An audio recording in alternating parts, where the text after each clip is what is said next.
I'm I'm going to go out on a limb here from what you said and liken it to that moment where suddenly, for me, I was transformed from someone who was literally dying from alcoholism. My wrists and ankles were swollen with alcoholic edema. I'd lost control of my bladder. I was dying, but didn't know it. Couldn't see it. In that instant, I was transformed into someone who didn't have the compulsion, did not have the desire. I wasn't fighting it, it was simply gone. And that transformation was huge, astronomical in terms of the course of my life, in terms of the person that I was to subsequently become. So all I'm saying is that despite such a profound change, I am linked to that person who existed before that profound change. But I'm changed. Profound. And didn't you want to know what it was that caused that change? Absolutely. Yeah. I mean, that was when the moment I became a spiritual seeker.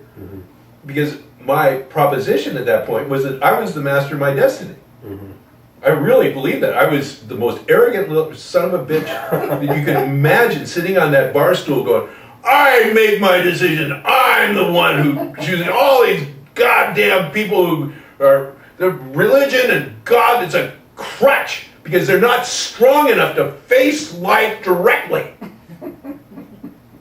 God damn it. That's how it is. I tell you that. I'm telling you that right to your face. And and these priests are screwing little boys, and the mullahs are blowing people up, and the goddamn crusades, and and all the people that have been murdered by religion, and blah blah blah blah blah. It's all bullshit.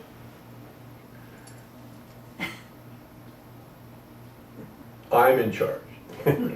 Right here on my bar stool. I got the world by the balls. I just got it all going on.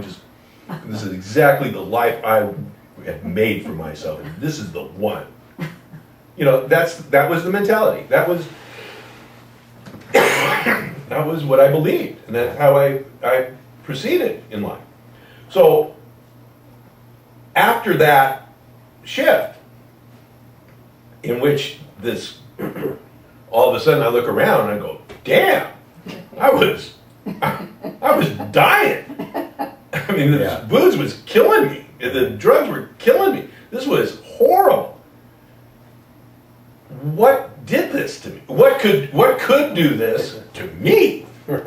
Right? Yeah. What power in the universe is operative here? Because obviously it wasn't me. So that was my awakening to the fact that clearly I was powerless in that moment. Something else had the power, and I wanted to know what it was. And I started to read. I started to, and I ran into a guy, fortunately, through the 12 steps, who had had a similar experience to me. He'd just come back from the Osho ashram in India, had a big spiritual library. He said, come, take anything you want, read what you want.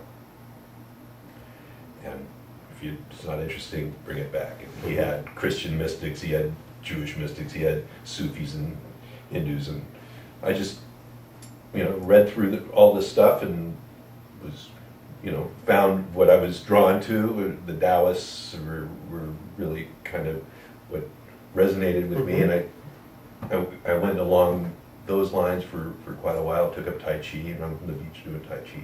And it was great, all this stuff. And so that turned me into a spiritual seeker. Like, if I'm not what's going on here, what is? That was my quest. In the beginning it was, well, okay. There's some power bigger than me. I'll grant that, obviously. It's got, I mean, I've not granted, I've experienced it. This power, greater, bigger than me, I'm not gonna call it God because God's bullshit, but we'll call it the power greater than me. That, I gotta figure out what this is. Mm-hmm. Gotta understand this. Gotta get a grip on this.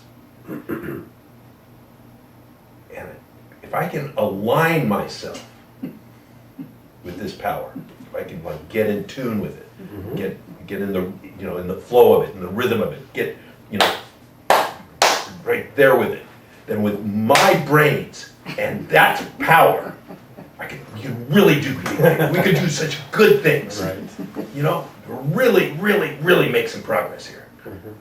That was, you know, that was where I was going. Yeah. I was going to change the world. You know, God's power, my brains, we were going to do good things together.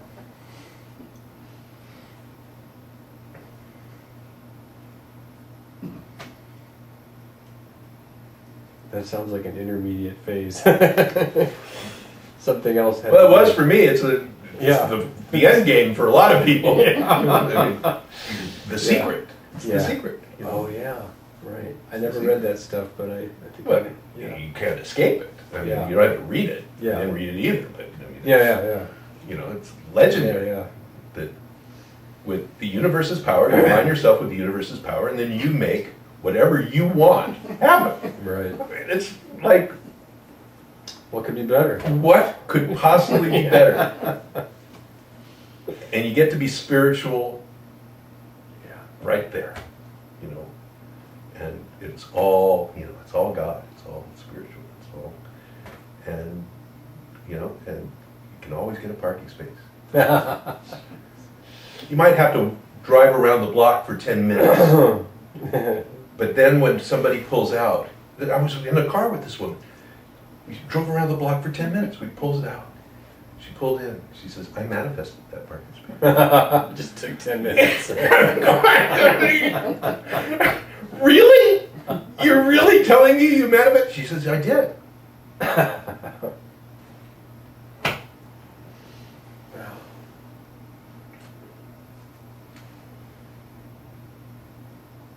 Isn't it great?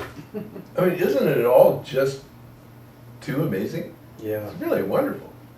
Yeah.